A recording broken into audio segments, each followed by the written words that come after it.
Okay, here's a Bigfoot story that I thought was interesting. I grew up just outside of Davenport, Iowa in the 1960s and 70s. We grew up around cornfields as well as apple, pear, and cherry orchards. My first encounter was around at the age of 7. I would wake up and hear sounds that were really strange, even for the countryside.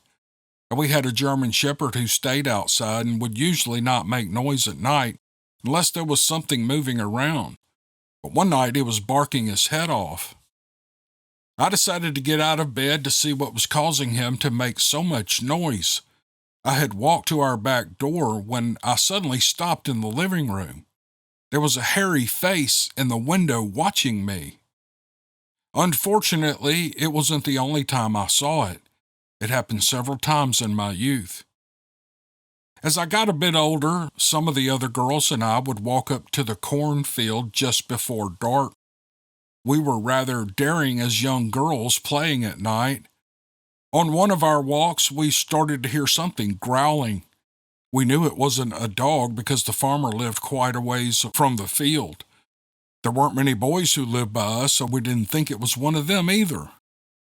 And when we reached the street light at the opening of the cornfield, we saw something moving, and then suddenly we heard a loud rib-shaking growl, and we took off running. We all went home, and we never said anything to anyone about what had happened. The last time I had heard or seen anything was just before I became a teenager. I would see a face in the window every now and then, and it would be smiling at me. Now that I think back on what happened, I'm beginning to believe that the one in the window was possibly what we heard in the cornfield. Because around that time I was being bullied. Perhaps the face in the window had followed us to the cornfield to give the other girls a scare. Well, I'm retired now, though, and I still think about that face. I never did figure out who or what that was. Thank you for giving me the chance to share my story. And to those who are afraid to tell of their encounters, please don't bottle it up. Send them to Cam. Oh, well, thank you for that. That's a full visual of a creature looking at you from outside the house through a window. That's really, really interesting. It's really sort of profound, and I have no doubt that you will never forget that as long as you live. So I really appreciate, this was an exciting story, and I really appreciate the writer. Thank you. Here's an Australian Bigfoot or Yowie story that I thought was great. I've been a solo Yowie researcher for about 12 years. My amazing and totally unexpected encounter happened in the rainforest walking track between Baroon Dam and Condoleezza Falls on the Sunshine Coast in Queensland, Australia. It was February 2012 and it was 1 p.m. in the afternoon. After a significant 5-day rain event had passed through the Sunshine Coast, I decided to go to the Baroon Pocket Dam to have a look at the spillway, which was apparently going mental. I could see from the walking track that the spillway was closed as the track was damaged. I thought, to hell with it. I'm going to go for a walk to Flat Rock, roughly 4 kilometers return on the Condoleezza track, but I didn't make it that far. I was 10 minutes past the junction into the walk when I noticed that all the birds had gone silent. Prior to this, I heard the familiar cats and birds and whipbird calls echoing through the rainforest, along with the frogs and the cicadas. It was like someone had flicked a switch. At this point, I should have retreated, but I didn't. I stopped and slowly looked about, and I saw and heard nothing, just dead silence and a slight breeze under the rainforest canopy. I dismissed the silence, what would have been normally a foreboding sign to leave the area, and to this day, I still don't know why I continued. I got to a bridge and I heard a scratching noise 30 meters to my right. My neck hair stood up. I stopped and looked in that direction, but I saw nothing. Without thinking, it took me one step forward, and my walking boot made a clunk sound on the wooden planking on the bridge. That's when I saw it, and that's when it saw me. The first thing was a pair of huge dark-colored eyes and the top of a big head, and then it just rose from behind a dead tree and two giant ferns to full height. I was stunned. I estimated him to be 9 feet tall. He had dark brown fur and he was built like a barn. He was easily 3 feet across at the shoulders. I was totally gobsmacked and in awe at the same time. I just stared at him and he stared right back at me. It felt like forever, and then he did the most unexpected thing that I'll never forget. He let out a big sigh that snapped me out of it. My brain was going nuts over what to do. My video camera was in my backpack, but I didn't dare reach for it. I knew if I ran, I was screwed, so I just put both hands up in the air to be as non-threatening as I could be and as calm as humanly possible, verbally apologized for disturbing him. Then he did another amazing thing. He relaxed. His shoulders sagged a bit, and I saw this as my avenue to escape. I think he understood, and I slowly backed up. He didn't move, he just kept staring. I never felt threatened. It was more surprise and curiosity, but there was no aggression on his part. I must have crab walked 150 meters, not taking my eyes off him until I got around the corner. And then I took off like a bolt back to the car park. I've never run like that in my life. I made it back to my car with my heart in my mouth and my adrenaline level out the window. I unlocked the car and threw my raincoat and backpack in and suddenly felt my hair on the back of my neck stand up again. And then that awful, dead smell hit me like a slap in the face. It was so strong, I felt nauseous. It was incredible. I couldn't see him, but I know he was there. I thought to myself, you sneaky bugger. Had he tricked me into thinking there wasn't a threat, just to come after me without me being prepared? Or was he just making sure I was really leaving? And then, as quick as it started, it ended when the car appeared in the parking lot. I thank God for saving me. I felt the tension in the air dissipate, and I never went back to that place alone. I've been a lifelong transmission rebuilder, and in the year 2000 I opened my own shop in Summerville. It had 3 lifts and it was joined by an automotive shop with a solid block wall dividing the two. The automotive shop was run by a man named Keith, who had been there for 20 years. Keith was a good man, and he and I became friends. My nephew Raymond was also a transmission man. About 4 weeks after I opened, he would come to help me. I opened my shop and I was there all day. That night, I had another friend who would come in and pull the transmissions out so I could rebuild them the next day. The following night, he would put them back in. One morning, I arrived at 7 a.m. I opened the roll-up shop door, and out of the corner of my eye, I saw a black-looking animal run by me and then hide behind a trash can. It looked more like a shadow than a solid critter. I picked up a shovel, ready to defend my shop, and I quickly pulled the can back, and there was nothing there. I soon forgot about it, but at that point, things started to happen. I would be in the shop during the day rebuilding a transmission, and I would hear a wrench or a metallic object hit the floor, as if it had been dropped from 6 feet in the air. I'd walk around the cars, and there wouldn't be anything there. I knew right off it wasn't from the shop on the other side. It was in there with me. I had a restroom at one end, and I could see the mirror in the hallway from the shop.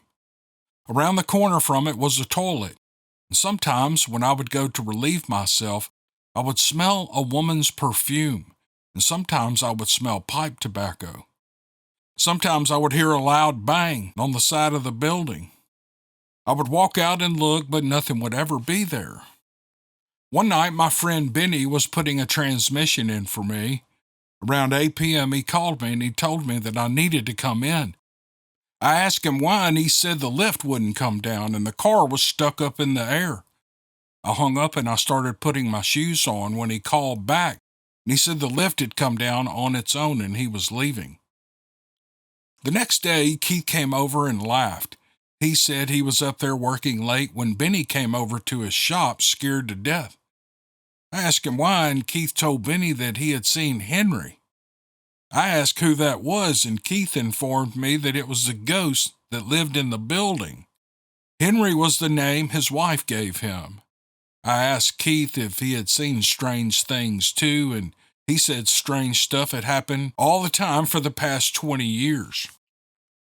I called Benne and I asked him to come up and put in a transmission for me that night. He asked if I was going to be there, and he said that he wouldn't come back by himself to work in that shop again. He told me that I had a ghost. I asked him what had happened, and what he told me made my hair stand on end. Benne said that when he worked, a man in a burgundy-colored shirt watched him from the mirror. Benne heard him sometimes, and sometimes he'd see him walk by. My nephew finally came to help me instead. Never told him anything. He had an old race car, and at night he would stay and work on that. After maybe 3 weeks, I asked him if he had seen or heard anything strange. He started telling me stories about all the strange noises and shadows that he would see walking by. One day he went out of town for a race, and I was in the shop with the doors closed, and I was working. All of a sudden, I felt a pair of lips against the back of my neck, and I felt air blow and tickle me. I turned around. I was ready to fight, but there was nothing there. There was another time I was walking across the shop when something put its fingers in my right back pocket and gave me a hard tug. I turned around, and again, there was nothing there. My nephew and his friend were in the shop one night talking when his friend did a double take. He swore that he saw a man standing there, and then the man vanished. And on another night, my nephew was working on his race car. He was by himself, and he was whistling a tune. And when he stopped whistling, right in front of him, someone whistled the exact same tune. After that, he left for the night. And then on another time, I had a customer in the shop, and we had a slight disagreement. We were raising our voices at each other when suddenly he stopped talking. In the corner, about 5 feet away, he could hear muffled voices of 2 people arguing back and forth, just like we had been arguing. The man looked in the direction it came from, and then he turned white. He turned around and just left. And finally, after a year, I closed up and moved to another shop closer to home. I have many other stories from that creepy place, but I'll save them for another time. I'm retired now, and every time I ride by that old building, I still think about Henry. I spent 25 years in Alaska, and it took me over 5 years to gain the confidence of the elders in several tribal groups, allowing them to share their stories and experiences of encounters, as well as the history of the creatures and critters and their living legacies. An elder once handed me a woolly rhinoceros tooth that his elders had hunted in Alaska and handed down from generation to generation. We documented that it became extinct in its region around the late 1600s or early 1700s, having previously been used as food. Alaska is a land of extreme beauty and extreme hardship. I have worked and traveled from the Alaska Pipeline in the Arctic to Dutch Harbor and fishing ports in the Aleutian Chain to the Alaskan Panhandle gold mines to the Kenai Peninsula and to our big city of Anchorage. I had the adventures of Jack London, but I live to tell about it. In Alaska, it is common to see moose, grizzly bears, lynx, porcupines, and more strolling along the streets and alleys, looking for careless individuals who leave their garbage accessible and unsecured. Black bears will work together to open a dumpster. One keeps watch, and another acts as a stepping stone to go inside and gather a meal. We used to put our kids in pajamas and take them to the dump and watch the bears rummage around. Then the animals navigate by using the power line easements and retreat back into their wilderness, which is just a few blocks away. After many good years there, I moved to East Texas, where it was 137 degrees Fahrenheit warmer than it had been in Alaska the previous winter. My bones appreciated it, and I learned just how prevalent the cryptids are here.